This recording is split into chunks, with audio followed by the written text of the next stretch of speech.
दोस्तों नमस्कार, सत श्री अकाल, आदाब। मैं हूं राहुल राय गुप्ता, इंटरनेशनल प्राइवेट डिटेक्टिव और founder and CEO of detective गुरु। दोस्तों यह वीडियो पूरा देखिए, हो सकता है आपका यह थोड़ा सा वक्त आने वाले बुरे वक्त को रोक सके, क्योंकि हम अपने हर वीडियो में एक अहम मुद्दे पर बात करते हैं और वादा है मेरा, इस वीडियो को पूरा देखने के बाद आप अपने दोस्तों को यह वीडियो शेयर करने से खुद को रोक नहीं पाएंगे। तो चलिए शुरू करते हैं। राहुल सर, आज हम आपसे शादीशुदा महिलाओं के अधिकारों के बारे में जानना चाहते हैं। मेरा पहला सवाल है, एक शादीशुदा महिला के क्या अधिकार होते हैं? शादी के बाद जो उनकी अपने नाम पे प्रॉपर्टी है उस पे अधिकार तो होता ही है, लेकिन जो पेरेंट्स की प्रॉपर्टी है उन पे भी अपने ब्रदर के साथ उनका पूरा अधिकार होता है, समान अधिकार होता है। पति को भरण पोषण भी देना पड़ता है, मेंटेनेंस का अधिकार भी होता है उनके पास में। अगर कोई महिला महसूस करती है कि उसके साथ क्रूरल्टी हो रही है या उसके साथ कुछ गलत हो रहा है तो वो डिवोर्स फाइल करने का भी उनके पास अधिकार होता है। सर, कहा जाता है कि पति या ससुराल वालों से अनबन होने पर महिला दहेज का केस कर देती है, तो क्या दहेज के सभी केस झूठे होते हैं? मैं ऐसा नहीं मानता कि सभी केस झूठे होते हैं। बहुत सारी महिलाएं परेशान भी हैं, उनसे ऐसी मांग डायरेक्टली और इनडायरेक्टली की जाती है, लेकिन जो हम आंकड़े देखते हैं, जो कोर्ट के फैसले देखते हैं, कोर्ट केसेस देखते हैं, उसमें ऐसा कह सकते हैं कि बहुत बाढ़ सी आ गई है और ज़्यादातर केसेस जो है वो झूठे पाए जाते हैं, बाद में उनका कुछ होता नहीं है। और किसी महिला के पास, ज़्यादातर महिलाओं के पास इसका कोई सबूत नहीं होता कि उनसे कोई दहेज मांगा गया या उनको कोई सामने से मांगा गया या उनको कोई मैसेज किया गया या उनके पेरेंट्स से ऐसा कुछ मांगा गया, तो वो साबित नहीं कर पाती, जिसकी वजह से बहुत सारे केस फेक भी माने जाते हैं। और आजकल एक चलन सा भी हो गया है कि वकील लोग अपने क्लाइंट को कह देते हैं कि आपकी ये फलां केस डाल दीजिए, तो ताकि सामने वाले पे दबाव बने और दबाव के कारण जो है वो फैसला करेंगे और आपको कुछ ना कुछ मेंटेनेंस या गुजारा भत्ता दे देंगे, जिसकी वजह से इस तरीके के केसेस आते हैं कोर्ट्स में। सर, क्या आज भी दहेज के लिए महिलाओं को टॉर्चर किया जाता है? मुझे लगता है कि इसको आप दो भागों में बांट सकते हैं। एक शहरों में जो लोग रहते हैं उनकी बात कर सकते हैं, एक जो गांव में लोग रहते हैं उनकी बात कर सकते हैं। शहरों में मुझे लगता है कि जो परिवार हैं वो ज़्यादा डायरेक्टली तो दहेज नहीं मांगते हैं। हो सकता है उनके मन में होता हो कि फलां बहू आई है तो वो दहेज इतना लेके आई है या नहीं लेके आई है, लेकिन गांव में ऑफ कोर्स अभी भी दहेज का चाल चलन है और लोग दहेज मांगते भी हैं और लोग देते भी हैं। तो यस, ऑफ कोर्स दहेज का अभी भी चाल चलन है। सर, इस जमाने में औरतों के साथ रिश्वत होती है जी, अक्सर ये सुनने में आता है। कुछ ऐसे भी केसेस जो रिपोर्ट भी नहीं होते हैं, इसके बारे में आपका क्या है?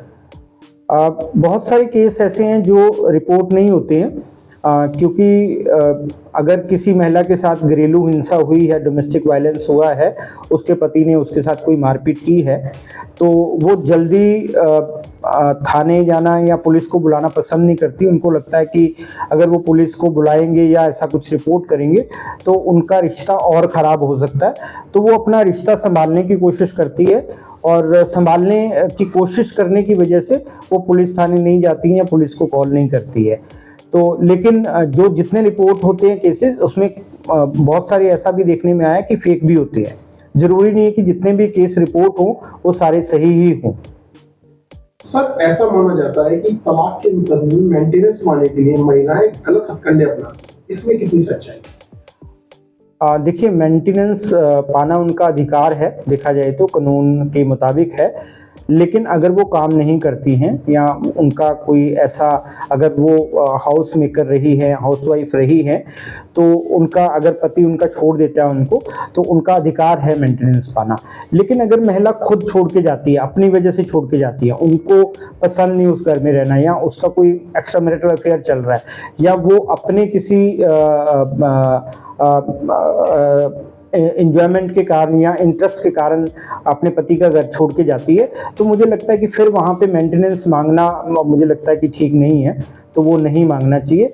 और बहुत सारे केसेस जो हमारे पास आते हैं जिसको हम इन्वेस्टिगेट करते हैं, जो मेंटेनेंस के 125 के केसेस होते हैं, तो उसमें हमने देखा है कि बहुत सारी महिलाएं काम कर रही होती हैं, पैसा अर्न कर रही होती हैं, गेनफुल एम्प्लॉयमेंट में होती हैं, उसके बावजूद भी वो कोर्ट जाती हैं और अपने पति से गुजारा भत्ते की डिमांड करती है, और बाद में हमें साबित करना होता है कि भाई ये फला औरत जो है काम कर रही है और इसको गुजारे भत्ते की जरूरत नहीं, ये अपना खुद गुजारा कर सकती है। सर, तलाक के मामलों में बच्चों की कस्टडी के लिए पत्नी के पास क्या अधिकार होते हैं? देखिए, उसमें एक तो उम्र का हिसाब किताब देखा जाता है कि अगर बच्चा 7 साल से छोटा है और अगर खास करके लड़की है तो उसमें पत्नी को बच्चा प्रेफर किया जाता है कोर्ट की तरफ से देना।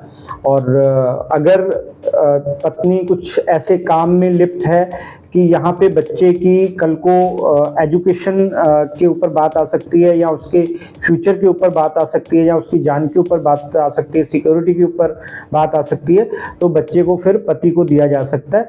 लेकिन ये सारी चीज़ें साबित करनी पड़ती हैं। जब चाइल्ड कस्टडी का केस कोर्ट में होता है तो पति को साबित करना पड़ता है कि वो अच्छा पति है या अच्छा पिता है, इसकी वजह से उसको कस्टडी दी जाए, या मदर को साबित करना पड़ता है कि वो अच्छी मदर है और वो इतना पैसा कमाती है, इतना अर्न करती है और बच्चे का अच्छे से ख्याल रख सकती है, तो तभी कस्टडी को डिसाइड करते हैं। और अगर बच्चा थोड़ा बड़ा है, वो समझ रखता है कि उसको किसके पास रहना है, तो कोर्ट उससे भी पूछती है कि बच्चा किसके पास रहना चाहिए। सर, क्या पत्नियां ईगो में इन अधिकारों का गलत इस्तेमाल करती हैं?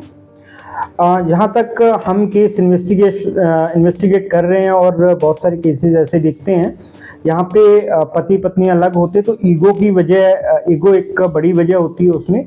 और जब वो अपने वकील से मिलती हैं तो वकील उनको पैकेज देता है कि भाई ये केस जो है पति के ऊपर लगा दीजिए, पति दबाव में आ जाएगा और उसके बाद आपसे समझौता कर लेगा, या तो आपको वापस घर बुला लेगा या फिर आपको अच्छा खासा मेंटेनेंस या आपको पैसा दे देगा, जिसकी वजह से आप ये केस कर सकते हैं। तो काफ़ी केसेस फेक पाए जाते हैं।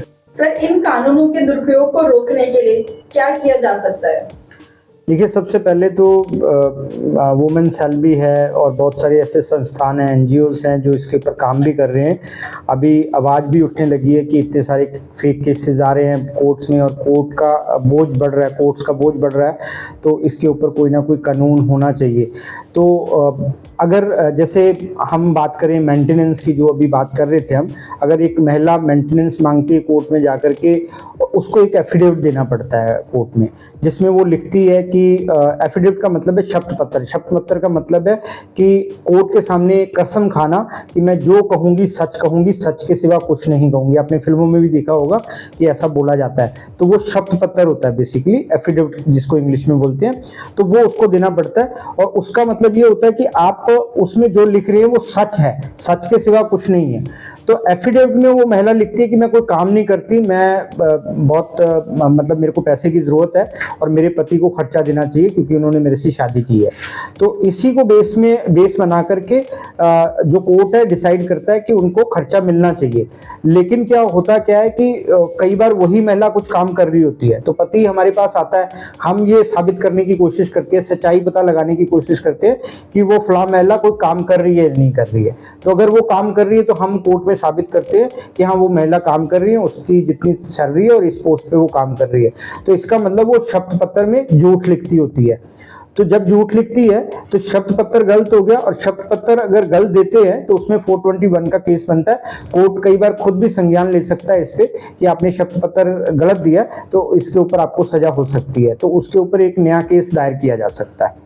तो इस तरीके के और भी कानून है कि अगर आप किसी के खिलाफ कोई गलत मुकदमा दायर करते हो या कुछ गलत इल्ज़ाम लगाते हो तो मानहानि का केस भी हो सकता है, डिफेमेशन का केस भी हो सकता है। इसमें डिफेमेशन का केस भी दोनों तरीके से होता है, वो सिविल भी होता है और क्रिमिनल भी होता है। सर, अपने अधिकारों का गलत इस्तेमाल करने वाली महिलाओं से आप क्या कहना चाहेंगे?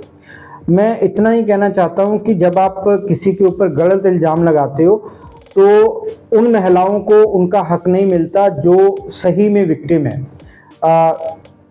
इसको ऐसे मान के चलो कि एक थाने में एक बार में 100 महिलाएं आती हैं, उसमें से 5 जो है विक्टिम हैं और 95 जो है वो गलत इल्ज़ाम लेके आई हैं। तो जो वहाँ पे पुलिस अफसर हैं वो उनको सबको एक ही नज़र से देखेंगे, उनको लगेगा कि सारे इनके फेक केसेस हैं। तो जो 5 लोगों को है, 5 महिलाओं को, उनको भी जस्टिस नहीं मिलेगा। तो उनको जस्टिस अगर दिलाना है तो महिलाओं को भी जागरूक होना पड़ेगा कि किसी भी पुरुष के ऊपर गलत इल्ज़ाम ना लगाएं। अगर आपका इल्ज़ाम सही है तो उसके लिए आपके पास कोई ना कोई सबूत होना चाहिए, जिसको लेकर के आप थाने जाइए या कोर्ट जाइए, जिससे कि आपको जल्दी जस्टिस मिल सके। सर, ऐसी महिलाएं भी होती हैं जिन्हें अपने अधिकारों का पता नहीं होता और वे जानकारी के अभाव में शोषण सहती रहती हैं, उनके लिए आपके क्या सुझाव हैं? देखिए, शोषण सहना भी एक गुनाह है। कोई अगर ऐसा कुछ हो रहा है, उनके साथ कुछ गलत हो रहा है अपनी मैरिड लाइफ में, तो मुझे लगता है कि उसके लिए उनको कहीं ना कहीं आवाज़ उठानी चाहिए। जैसे मैंने अभी बोला, NGOs हैं, वुमेन सेल है, उनके पास जाना चाहिए। किसी अपने पड़ोस की महिला से बात करनी चाहिए जो उनसे सीनियर हो, अपनी किसी दोस्त से बात करनी चाहिए जो उनकी कोई कुछ ना कुछ हेल्प कर सकती हो। तो इस तरीके से करके वो कहीं ना कहीं जस्टिस की उम्मीद कर सकती हैं। अगर वो बोलेंगे नहीं तो उनको जस्टिस कैसे मिलेगा? तो सहने का मतलब है कि आपको और ज़्यादा सहना पड़ेगा। आप दूसरों के लिए एग्जाम्पल सेट कीजिए कि अगर आप नहीं सहेंगी तो सामने वाला कुछ करने की हिम्मत नहीं करेगा। Thank you so much sir, आपने हमें अपना कीमती समय दिया और साथ ही इतने खूबसूरत जो सवाल थे उसका जवाब दिया। और मैं उम्मीद करता हूँ कि जितनी भी महिलाएं जो वाकई में उनको जरूरत है वो सही तरीके से उन तक पहुंचेंगी, और जो जेन्युइन महिलाएं जिनके साथ इस तरीके के मामले सामने आते हैं वो कई हद तक आपके सवाल से जो है संतुष्ट होंगी। और इस उम्मीद के साथ कि हम जल्दी मिलेंगे, उसके लिए धन्यवाद। अगर ये वीडियो आपको पसंद आया हो तो दोस्तों और रिश्तेदारों में भी जरूर शेयर करें, लाइक करें, कमेंट करके बताएं कि यह वीडियो कैसा लगा, और अपना कोई अनुभव हो तो जरूर शेयर करें ताकि और लोगों को प्रेरणा मिल सके। अगर अभी तक आपने हमारा चैनल सब्सक्राइब नहीं किया तो कर लीजिए ताकि आपको इसी तरीके के और वीडियो मिलते रहें और हमें ऐसे वीडियो बनाने के लिए प्रोत्साहन मिले। अपना कीमती वक्त देने के लिए दिल की गहराइयों से आपका आभार। मिलते हैं अगले वीडियो में। जय हिंद।